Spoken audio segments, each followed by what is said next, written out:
नमस्कार दोस्तों, स्वागत है आप लोगों का रघुवंशी क्लासेस में।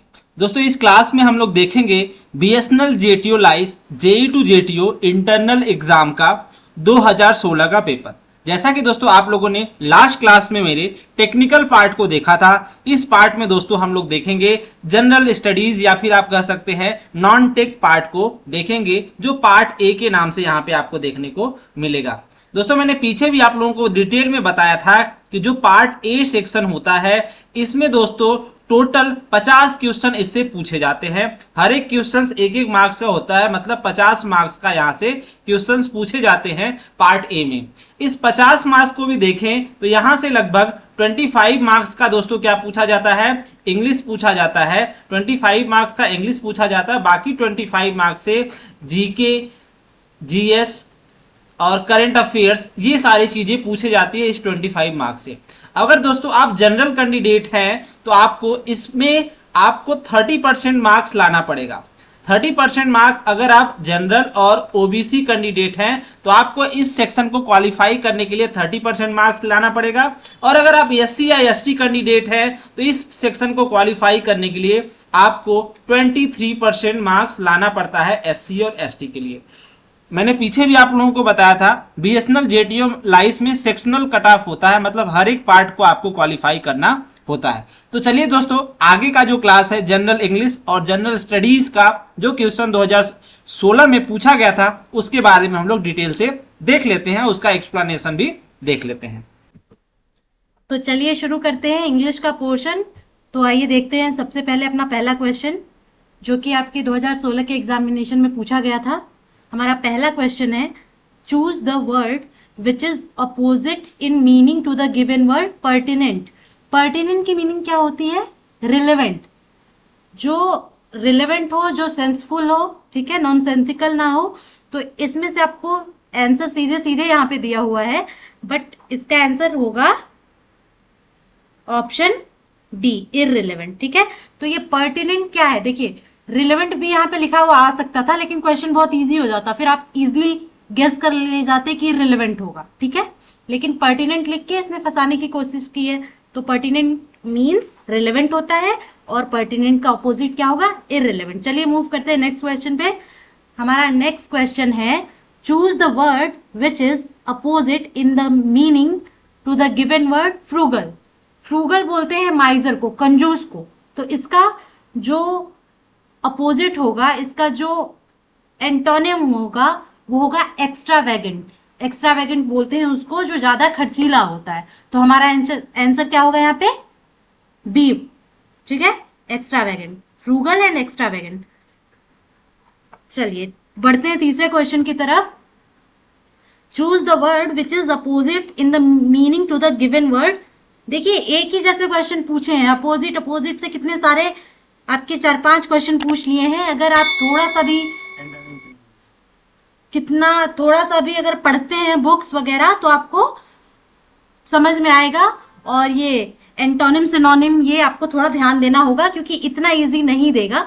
लाइक जैसे पर्टिनेंट में मैंने बताया कि रिलेवेंट भी लिख सकते थे, लेकिन उन्होंने दूसरा वर्ड चूज किया, तो आपको ये ध्यान रखना पड़ेगा। चलिए तीसरे क्वेश्चन में पढ़ते हैं तीसरे क्वेश्चन को। Choose the word which is opposite in the meaning to the given word. Cumbersome. Cumbersome means होता है कि जिसको मैनेज ना किया जा सके, हार्ड टू हैंडल। हाँ, मतलब बड़ा मुश्किल होता है जिसको कंट्रोल करना, मैनेज करना। और इसका आंसर होगा हमारा, आप साफ साफ देख रहे हैं, मैनेजेबल। जिसको हम आसानी से, मैनेजेबल मतलब हाँ, जिसको हम कंट्रोल कर सकते हैं, टॉलरेट कर सकते हैं। ठीक है, आइए बढ़ते हैं फोर्थ क्वेश्चन की तरफ। Pick out the word that is most nearly the same in the meaning as the word in capitals. ठीक है, अब यहाँ पे है सेम पूछ रहा है, मतलब सिनोनिम पूछ रहा है। अभी तक तीनों क्वेश्चन क्या पूछे? एंटोनिम पूछा, ठीक है, विलोम पूछा। अभी क्या पूछ रही है? सिनोनिम, पर्यायवाची। ठीक है, तो देखिए फॉस्टरिंग। फॉस्टरिंग का मतलब होता है किसी चीज को सींचना, किसी चीज को नर्चर करना। ठीक है, फॉस्टर होम होते हैं, आपने सुना होगा कि ये अनाथ आश्रम जो होते हैं उन पे कहीं लिखा होता है फॉस्टर होम। ठीक है, तो ये भी लिखा होता है अगर आपने ध्यान दिया हो। खैर, फॉस्टर का मतलब होता है किसी चीज को नर्चर करना, जिंदगी देना, संभालना। तो यहाँ पे उसका जो सिनोनिम क्या सबसे बेस्ट है? नर्चरिंग। सेफ गार्डिंग भी आप देखिए एक ऑप्शन है, लेकिन द मोस्ट अप्रोप्रिएट हमें चूज करना होगा, तो मोस्ट अप्रोप्रिएट नर्चरिंग है। ठीक है, चलिए आगे बढ़ते हैं।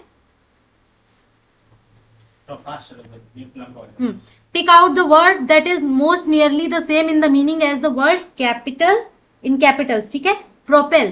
प्रोपेल का क्या मतलब होता है?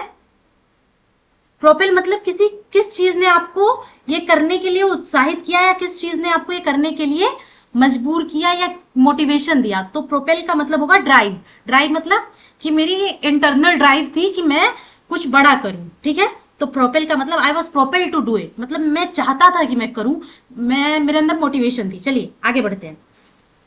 छठा question, pick out the word that is most nearly the same in the meaning as the. फिर इसका सिनोनिम पूछ रहा है turmoil.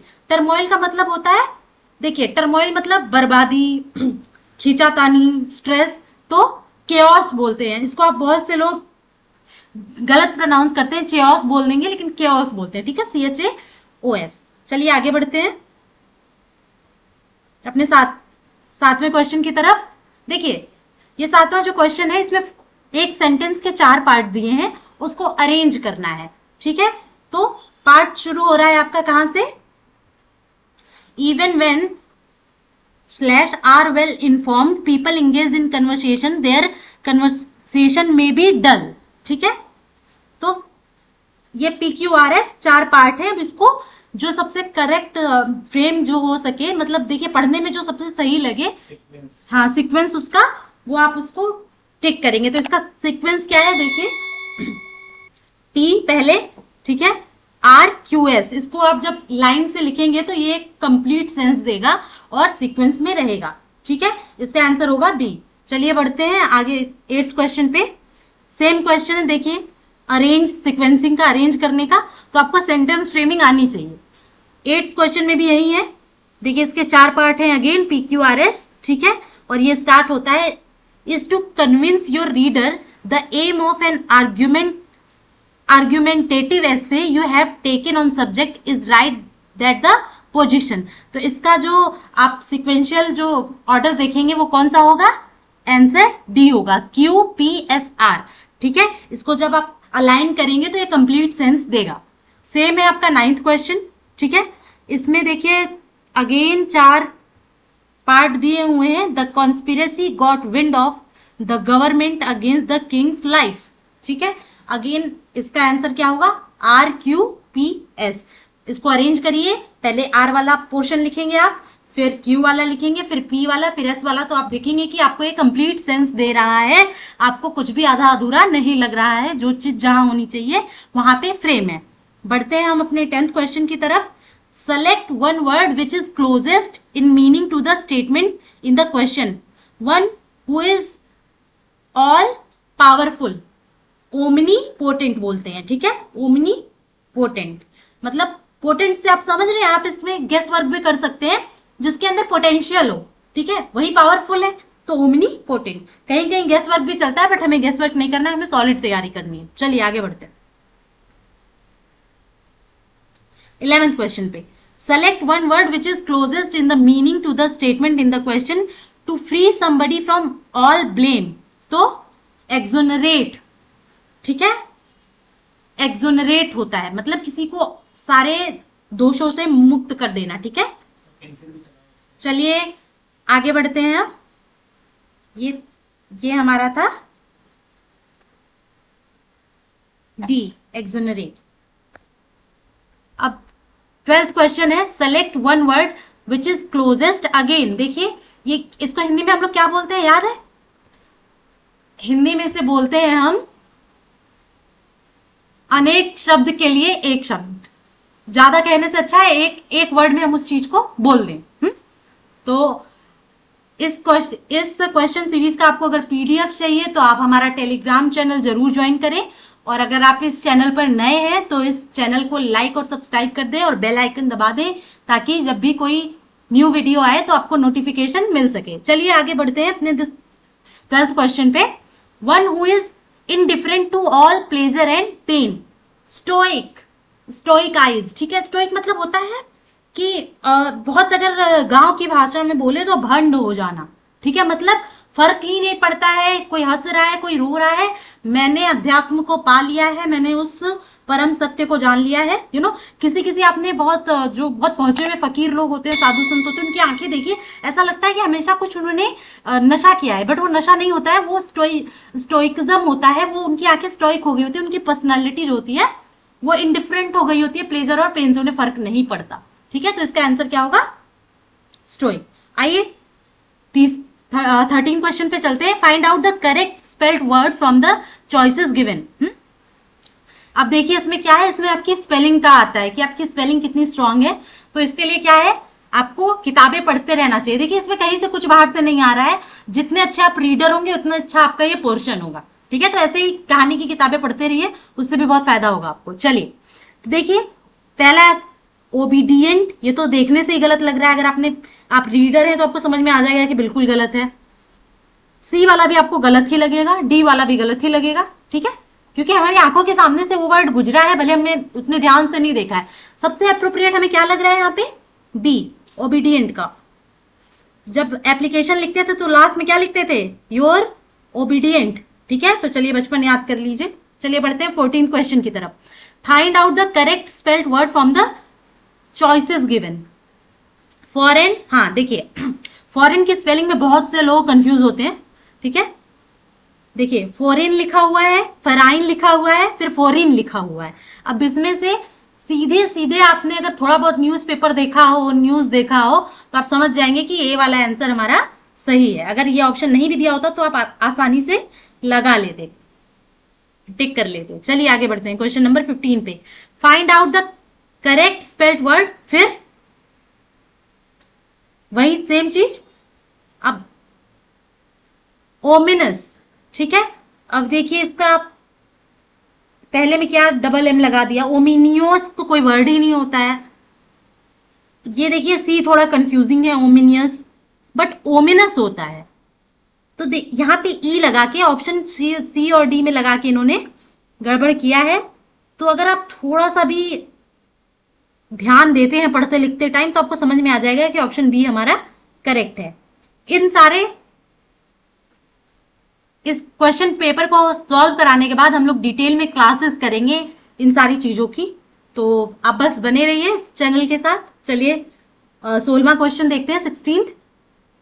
The first two words are related in a particular manner, select the word from given choices which is related to third one in the same manner. देखिए दो word दिए हैं, पहला दूसरे से रिलेटेड है, वैसा ही एक और वर्ड दिया है, ये किससे रिलेटेड है ऑप्शंस में?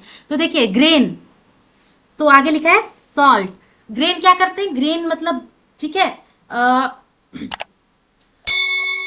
सॉल्ट को डालते हैं, अनाज में डालते हैं, या फिर इसको ग्रेन कर लेते हैं। ठीक है, दो मीनिंग होती है यहाँ पे ग्रेन की।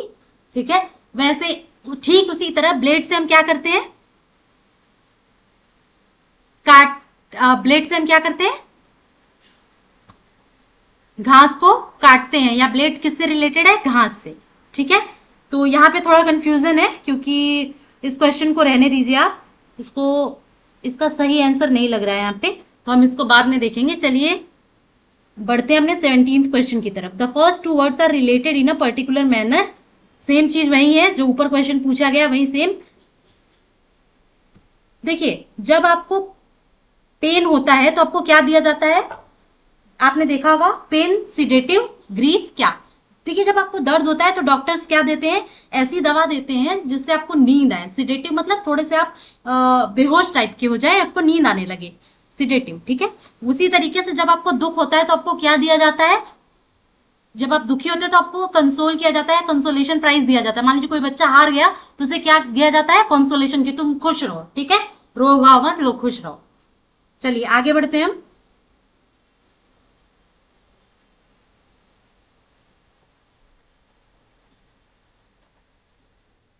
ये देखिए लाइट, जिस लाइट को इन्होंने किससे वो किया है? ब्लाइंड। तो अगर कोई नहीं देख पा रहा है, एक जगह लाइट है तो उसको अंधेरे से इन्होंने ब्लाइंड से जोड़ दिया, तो स्पीच को किससे जोड़ेंगे? ये जो बोल नहीं पाएगा, डम, सीधा सीधा। चलिए आगे बढ़ते हैं। Choose the odd one from the given 4 choices. ठीक है, ये देखिए मार्स है, मरकरी है, सैटर्न है, सन है। तो ये क्या है, ये जो तीनों है, मार्स, मरकरी, सैटर्न, ये क्या है?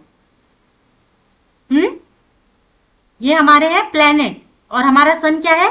सन हमारा है स्टार। ठीक है, ये सारे ये जो हमारे प्लेनेट है, ये क्या करते हैं? ये सन के अराउंड, सन के का चक्कर लगाते हैं। ठीक है, ये सन, सन से, सन स्टार है और ये उसकी लाइट से चमकते हैं, यहाँ दिन या रात होती है। ठीक है, समझ में आ गया? ओके, जिसके पास खुद की एनर्जी नहीं होती। आइए आगे बढ़ते हैं। Choose the odd one from the given 4 choices, elephant, man, hawk, whale. तो देखिए, एलिफेंट, मैन, हॉक, व्हेल। तो नहीं नहीं नहीं नहीं नहीं, इसमें से एक ऑड है। आपको कौन सा ऑड लग रहा है? इसमें हमारा जो सी है, हॉक, ये ऑड वन है।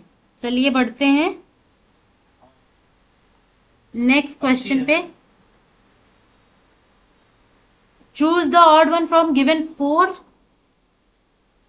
Choices, honey, pearl, honey, pearl, resin, coral. तो इसमें से क्या अलग है, डिफरेंट क्या है? तो देखिए, हनी, पर्ल, कोरल, ये नेचुरल चीजें हैं। ठीक है, रेजिन जो है इसको बनाया जाता है। ठीक है, चलिए आगे बढ़ते हैं। Mark the most appropriate substitute to fill the blanks in the given description. When we get ready for dinner I have to take my books dash the table, my books off the table. ठीक है, of the table. देखिए यहाँ पे from भी out of अगर साथ में होता तो हम बोल सकते थे, ठीक है, लेकिन यहाँ पे मोस्ट अप्रोप्रिएट ऑफ लग रहा है। I have to take my books off the table, मतलब टेबल से मुझे अपनी किताबें हटानी है। ठीक है, क्योंकि हम डिनर के लिए रेडी हो रहे हैं। ठीक है, 23rd क्वेश्चन है हमारा, mark the most appropriate substitute. ठीक है, the same thing, fill in the blanks है हमारा। क्वेश्चन क्या है? You have to leave your shoes dash the door when you enter the house, shoes by the door. ठीक है, you have to leave your shoes by the door when you enter the house. तो देखिए, बहुत बार आप ये गलत words यहाँ पे लिखेंगे। कोई लिखेगा shoes to door, over door. ठीक है, तो यहाँ पे थोड़ा आपको सेंटेंस फ्रेमिंग में ध्यान देना है, जो बेस्ट सुटेबल हो उसी को लगाएंगे। ठीक है, जो वर्ड होंगे यहाँ पे आएंगे। सेम नेक्स्ट 24th क्वेश्चन भी यही है। ठीक है, David cleaned his room by stuffing everything dash his bed.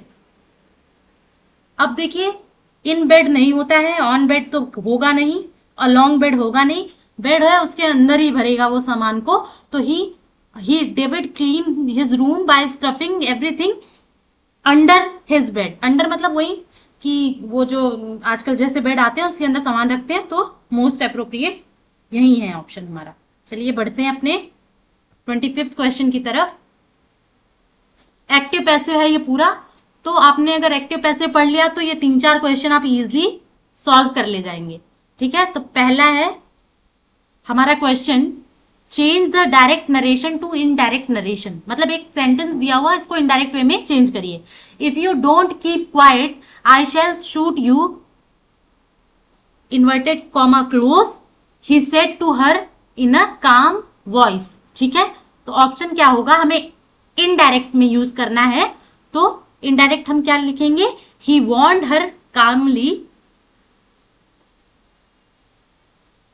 he warned her calmly that he would shoot her if she didn't keep quiet.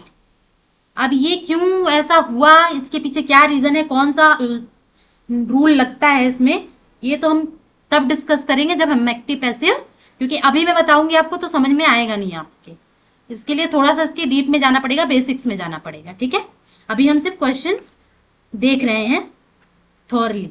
ठीक है, चलिए अगला क्वेश्चन है, इसको भी डायरेक्ट स्पीच में है, नरेशन में है, इसको इनडायरेक्ट में चेंज करना है। He said to his father please increase my pocket money. आजकल इतनी महंगाई है, पॉकेट मनी तो भाई बढ़नी चाहिए। हाँ, तो हमारा जो आंसर है वो है he requested his father to increase his pocket money. तो इनडायरेक्ट में जब हमने बोला तो हमने रिक्वेस्टेड लगाया, और ये रिक्वेस्ट क्यों आया इनडायरेक्ट वे में, इसके पीछे एक रूल है, ठीक है, वो रूल हम इसको पढ़ते टाइम देखेंगे, ठीक है। अगेन हाँ, इनडायरेक्ट नरेशन, इसको भी इनडायरेक्ट में चेंज करना है। Please don't go away she said, तो क्या होगा answer, she requested me not to go away, ठीक है, आंसर बी। चलिए आगे बढ़ते हैं। 28th क्वेश्चन है, after driving professor Kumar to the museum she dropped him at his hotel. इसका आंसर क्या होगा, देखिए, after being driven to the museum professor Kumar was dropped at his hotel. तो ये है इसका इनडायरेक्ट और पैसिव वॉइस, ठीक है। चलिए आगे बढ़ते हैं।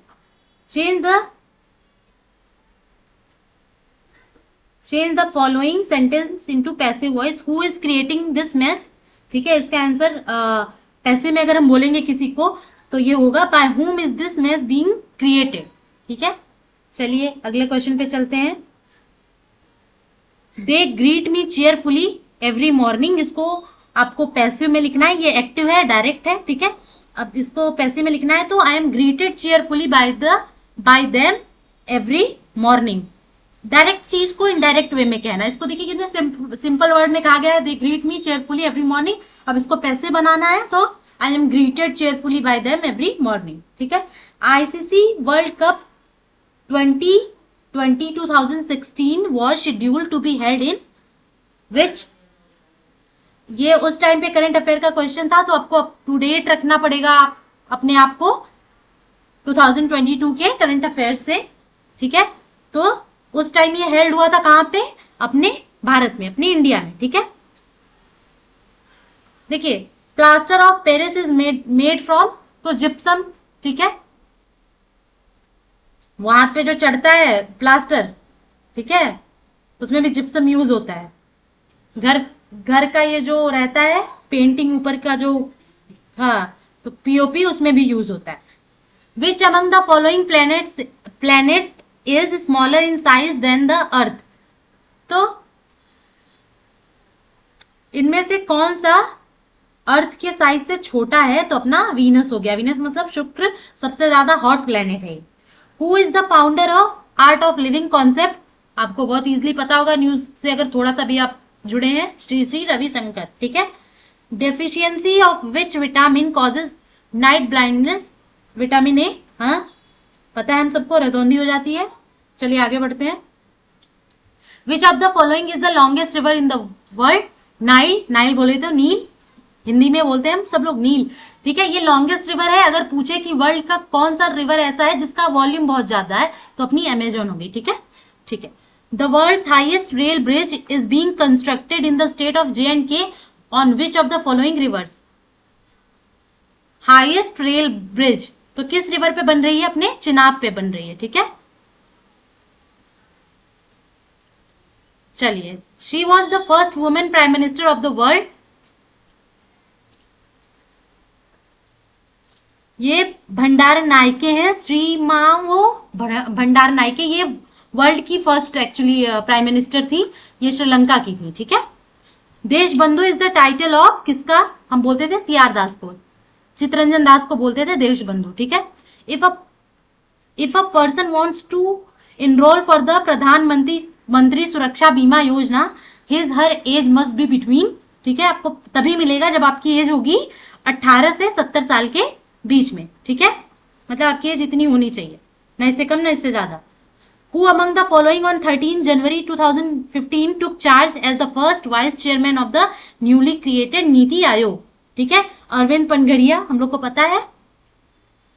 नीति आयोग का, नीति का full form national institute of transforming India, ठीक है, किसके जगह पे आया, प्लानिंग कमीशन के।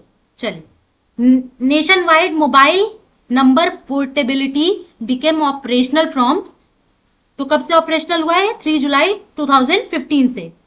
ठीक है, चलिए आगे बढ़ते हैं। BSNL recently launch a prepaid card link mobile wallet service called, तो ये है अपना स्पीड पे। 2016 ये 2016 का है और ये 2016 में हुआ था। अभी अगर कुछ बीएसएनएल ने नया ऐसा कुछ लॉन्च किया है तो आपको उससे अवेयर रहना पड़ेगा। BSNL free roaming launch on this date, ठीक है, 15 June 2015 is applicable on incoming calls, ठीक है, रोमिंग, ठीक है, बीएसएनएल फ्री रोमिंग। चलिए आगे बढ़ते हैं। अगला क्वेश्चन है, R K Laxman who died in January 2015 was famous for cartoons. आपको याद होगा कि टाइम्स ऑफ इंडिया में इनके कार्टून्स आते थे, आर के लक्ष्मण के। बड़े स्ट्राइकिंग कार्टून्स होते थे। जब मैं छोटी थी मैंने काफी पढ़ा है, देखा है, मतलब इनके कार्टून इतने फेमस हुआ करते थे, अच्छे अच्छे न्यूज़पेपर में छपते थे, मैगजीन में छपते थे, बड़े स्ट्राइकिंग। चलिए अगले क्वेश्चन पे बढ़ते हैं। Who among the following is the head of RBI at present, तो उस टाइम पे थे रघुराम राजन, ठीक है, अब बदल गए हैं, तो आपको रीसेंट जो है फैक्ट से अवेयर होना पड़ेगा।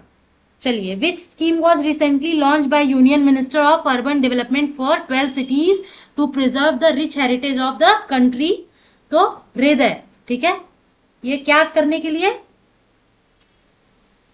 हेरिटेज जो है 12 शहरों के हेरिटेज को प्रिजर्व करने के लिए हृदय योजना शुरू की गई। किससे? Union ministry of urban development, ठीक है। चलिए आगे बढ़ते हैं। Which bank launched India's first मुद्रा कार्ड अंडर प्रधानमंत्री मुद्रा योजना, तो अपने कॉरपोरेशन बैंक है जिसने ये लॉन्च किया था मुद्रा कार्ड अंडर प्रधानमंत्री मुद्रा योजना, ठीक है। अभी भी इतनी स्कीम्स आ रही हैं, गवर्नमेंट स्कीम बनाती रहती है, तो आपको अवेयर रहना पड़ेगा सारी स्कीम से, सारे जो उन्होंने अनाउंस किए हैं अभी तक। The man responsible for conceiving the idea of short messaging services technology died recently, SMS का जिसने आइडिया दिया था, he was मार्टी मैककोनन। ये कब मरे हैं? 2015 में आई थिंक ये अब मरे हैं, ठीक है, मरे मतलब इनकी डेथ हुई है, मरे इज वेरी रूड वर्ड। चलिए,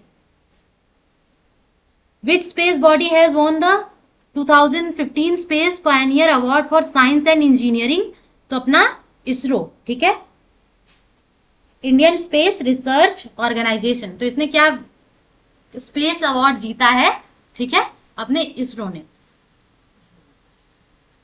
तो आगे आप बने रहिए इस चैनल पे। अभी हम लोग शुरू करेंगे, सारे इंग्लिश आपका कंप्लीट कराया जाएगा और आपका जनरल स्टडीज कंप्लीट कराया जाएगा सिस्टमैटिक वे में। तब तक के लिए टेक केयर, बाय बाय।